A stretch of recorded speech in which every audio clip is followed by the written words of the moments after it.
A shadowy figure, the masked man dressed in flowing black robes, scales the walls of the corrupt governor's opulent residence like a ghost on the wind. Guards patrol with lanterns flickering in the night, but he's too swift, leaping from rooftop to rooftop with gravity-defying wirework that makes him seem superhuman. He infiltrates the treasury, his movements precise and silent, snatching sacks of gold meant for the starving poor. Suddenly, four imposing Shaolin monks, hired as elite enforcers, ambush him in the courtyard. The first monk lunges with a powerful staff swing, but the masked man dodges with a backflip, countering with a rapid series of palm strikes that send the attacker sprawling. The second charges with flying kicks, only to be met by the masked man's acrobatic spins, using the environment like pillars and walls to gain leverage. Punches fly in a blur, he outmaneuvers them all, tying one up in his own robes for a humorous touch, before vanishing into the night with the loot. As dawn breaks over the dusty streets, a weary traveler, a man skilled in herbs and combat, arrives with his young son, a boy full of youthful energy and budding talent. They're from a distant town, seeking passage through this corrupt hub. In a bustling marketplace alive with vendors hawking wares amid the scent of street food and desperation, a gang of rough thugs spots them as easy marks. The thugs surround them, demanding tribute with menacing grins and drawn blades. The man stands firm, his stance steady, warning them off. When they attack, he unleashes a flurry of precise strikes, blocking a punch here, sweeping a leg there, his movements economical yet devastating, honed from years of discipline. But the real surprise comes from the boy. Grabbing a nearby umbrella as an improvised weapon, he twirls it like a staff, parrying blows with surprising agility. He jabs at one thug's knee, spins to deflect another's grab, and even uses the umbrella's tip to poke an eye, all with a mix of innocence and ferocity that draws cheers from onlookers. The fight spills through market stalls, knocking over baskets of fruit in chaotic splendor. Soldiers, mistaking the chaos for the masked man's work, swoop in to arrest them both, dragging them away as the crowd murmurs in sympathy. Cut to a modest clinic on the town's edge, where the masked man sheds his vigilante guise to become a compassionate physician by day. He treats the poor for free, his hands gentle as he applies herbs and acupuncture, while charging the wealthy to fund his secret missions. Enter another woman, his sharp-witted assistant, who shares a playful rapport with him. In a charming, light-hearted moment amid the tension, they prepare a meal in the courtyard. He kneads dough with expert flips, slicing noodles mid-air across the space to her pot, each cut a display of hidden martial precision. She responds by tossing a garment that catches a fluttering paper, her movements fluid and graceful like a dance. A sudden breeze scatters documents, and they both leap into action, vaulting over tables, snatching papers from the air with acrobatic twists that reveal their unspoken synergy. Laughter echoes as they land perfectly. Back in chains, the man and the boy are hauled before the corrupt governor in a grand hall filled with cowering officials and armed guards. The governor, lounging on his throne with a sneer, accuses them of being the masked man based on flimsy evidence. The boy, defiant and unafraid, spits back insults, enraging the governor who orders a red-hot iron brand pressed to the child's face as punishment. Tension builds as the iron sizzles closer, the boy's eyes wide with fear yet resolve. In an explosive rescue, the real masked man bursts through the roof, shattering tiles and landing in a crouch. Chaos erupts. He disarms guards with sweeping kicks, flipping over tables to shield the boy.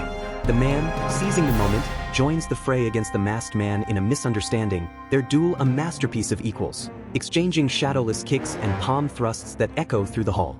Neither gains the upper hand, the masked man escaping in a puff of smoke. Impressed but ruthless, the governor holds the boy hostage in a dank prison, giving the man 7 days to capture the masked man or lose his son forever. Shunned by the townspeople who see him as a traitor for aiding the governor, the man wanders hungry and desperate until he stumbles upon the clinic. The masked man, in his physician role, and another woman offer shelter without question, their kindness a beacon in the gloom. As the man recovers, subtle clues hint at the masked man's identity, quick reflexes during chores, hidden weapons. The boy, sneaked out of prison by a bumbling but loyal official who's secretly an ally, joins them. In engaging training montages, the boy learns advanced techniques. Another woman teaches him fluid, evasive footwork in the courtyard, dodging her strikes with increasing confidence. The masked man demonstrates staff fighting, twirling poles in blurred arcs that the boy mimics with wide-eyed determination. Laughter mixes with sweat as the boy improves, forging unlikely family ties. Whispers of a greater threat loom as refugees flood the town, fleeing imperial oppression. Darkness descends as a traitorous monk, a fallen Shaolin master with imperial backing, arrives with his entourage of fierce followers.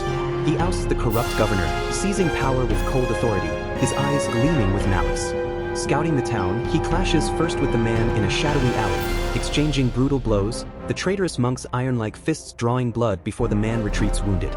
Later, the masked man confronts him in a rain-soaked square, their fight a torrent of high kicks and grapples, but the traitorous monk's dark arts leave the masked man injured too. Both heroes limp back to the clinic, where revelations unfold. The man discovers the physician is the masked man, shock turning to alliance as they heal side by side, sharing stories of justice and loss. The bumbling official sneaks warnings, adding comic relief to the tension. The traitorous monks trace the heroes to the clinic, smashing through the doors in a surprise attack. Another woman stands alone at first, her virgin style, elegant and unyielding, deflecting their advances with spinning kicks and precise blocks. Taunts fly as they underestimate her, but when she dominates, they resort to dirty tricks, drugging her tea and tearing at her clothes in a desperate bid to overpower her. The boy, hidden nearby, erupts into action with his newly learned staff skills, whirling the pole to crack skulls, sweeping legs, and driving back the assailants in a gritty, empowering display. Though he saves another woman, he's overwhelmed and captured, tortured in the governor's lair for information. Another woman escapes to rally the heroes, her determination fierce. United, the masked man and the man devise a plan. The man dons the masked man's costume to infiltrate the governor's residence, creating confusion. They storm the gates, defeating waves of guards in synchronized assaults, dual kicks shattering doors, coordinated flips over spear lines. Inside, they free the boy from his chains, but the traitorous monk ambushes, leading to skirmishes through opulent halls. Monks fall to clever traps and joint attacks, the heroes' synergy shining. The boy, revived, joins with improvised weapons, his growth evident in every strike. Flames erupt as the battle intensifies, setting the stage for the climax. The masked man and the man face the traitorous monk in a three-way ballet of death. They leap pole to pole, balancing precariously as with creaks and fire roars. The traitorous monk unleashes supernatural fury, extended sleeves whipping like chains, kicks that shatter poles. The heroes counter with shadowless techniques. One distracts with aerial flips while the other strikes from below, even perching together on a single wobbling pole for a tandem assault. Blows land with bone-crunching impact, sweat and embers flying. In a triumphant finish, they hurl the traitorous monk into the flames, his screams echoing as justice prevails.